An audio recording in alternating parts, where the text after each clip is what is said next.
افسوس خو مال هغه ټیم کې راغی چې نن مفتیان حضرات چې نوم پې د مفتي لګېدلی دی لیبل پې د مفتي لګېدلی دی هغې نه د موسیقۍ باره کې تپوس چې کله کېږي هغه به موسیقۍ کو هسې اورې دا سندرې کو هسې اورې په دې کې ګناه نشته دی. یاد وساتئ مسلمانانو دا د مفتي په نوم باندې د اسلام دشمن دی دا د مفتي په نوم باندې د قرآن دشمن دی دا د مفتي په نوم باندې د آقای نامدار دشمن دی دا زما د امام الانبیاء د احادیثو مبارکه و دشمن دی. وی موسیقي اورم څنګه چل دی هغه وی هسې اوره ګناه پکې نشته دا د مولیانو خبرې دي دا مولیانو جوړې کړې دي دا د مولا خبره نه ده دا د آقای نامدار خبره ده دا د امام الانبیاء خبره ده دا د خاتم الانبیاء خبره ده. امام الانبیاء ویلی دي هغه خلک چې موسیقي اوري دا په ګناه کې اخته دی چې موسیقۍ ته ناست دی فاسق دی والتلذذ بها کفر کم سړی چې موسیقۍ باندې خوند اخلي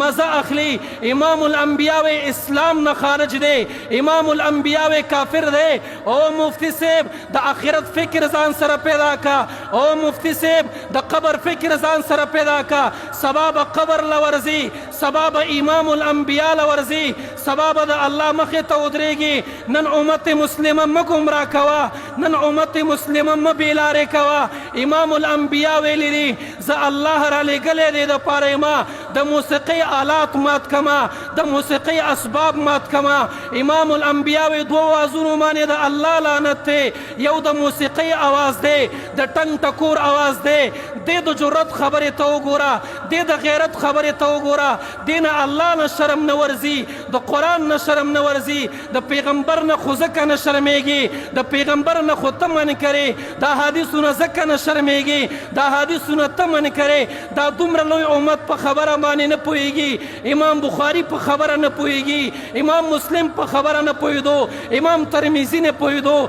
امام بهقي نه پوهېدو د امت لوی لوی اکابر نه پوهېږي. ته محقق پیدا شوې ته راغلې کله د یو شي نه انکار کې معراج نه تا انکار وکړو د امام الانبیاء د سنتو نه تا انکار کړی دی احادیثو نه تا انکار کړی دی. ځوانان دې داسې لارې ته برابر کړل دا ځوانان دې بېدینه کړل ګوره یاد وساته دا ځوانان دې فاسقان کړل یاد وساته. او زه یوه خبره کومه زه وایم ستا خبره هغه سړی اوري چې هغه سیکولر سړی دی هغه د اسلام دشمن دی د قرآن دشمن دی د پیغمبر دشمن دی هغه ستا خبره اوري. څوک چې په آقای نامدار باندې مینام دی په قرآن مین دی هغه ستا خبره نه اوري هغه تا ته غوږ نږدي او بیا د میډیا والا ته وایمه خدا را ځوانانو کو دلته استئ کو مسافر یئ زه درته سوال کومه دا خبرې مه شیر کوئ دا امت مسلمه د هغې ذهن خرابوي د هغې فکر خرابوي په الله یې بدګمانه کوي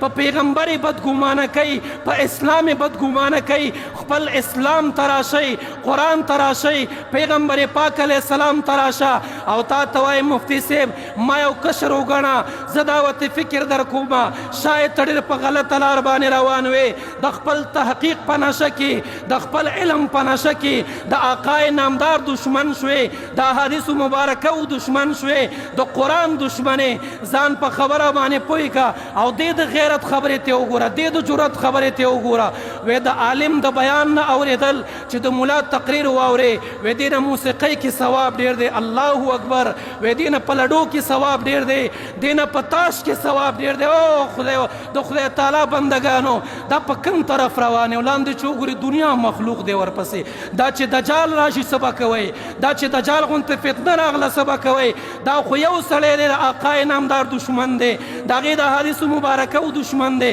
دا کو غټې فتنې راغلې تاسو به څه کوئ په خپل علماو باندې اعتماد وساتئ دا دومره دین چې موږ او تاسو ته بیان کو په مکې علماو باندې اعتماد او یقین وکئ او داسې علما چې هغې د آقای نامدار دشمنان دي د هغې په مخ باندې لاړې ورته کوئ د هغې بیان مه اورئ د هغې تقریر مه اورئ د هغې تقریر مه شیر کوئ او که چېرته شیر کوئ سبا به تاسو هم آقای نامدار له ورشئ تاسو به امام الانبیاء له جواب ورکئ تاسو به هم د آقای نامدار مخې ته ولاړ یئ تاسو به م وایئ چې الله دې د آقای نامدار دشمني کوله او موږ ورسره ملګرتیا کوله. تا ته مې سوال لرې مفتی صاحب درخواست مې دا دی خدا را د امت مسلمانو جوانان مه ګمراه کوه خدا را دا مبی دینه کوا منگ دیر محنت کړی دی منگ د یهودیانو مقابله ته ولاړی منگ د عیسیانو مقابله ته ولاړی منگ د کافرانو مقابله ته ولاړی راځي چې د کفر مقابله وکړو راځي چې د یهودیت مقابله وکړو د کافر د پاره یو سړی نشته دی